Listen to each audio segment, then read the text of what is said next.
Welcome, here I've got Samsung Galaxy A60 and I'm gonna show how to record this slow motion video.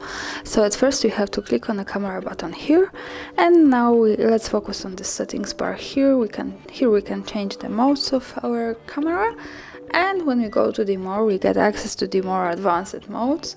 And as you can see here, we have the super slow motion mode and also the slow motion mode. So I'm going to pick the slow motion to show you how it works.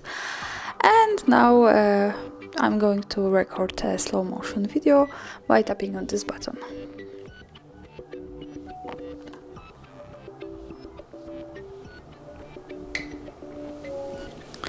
And now I'm going to go to the preview and play slow motion video.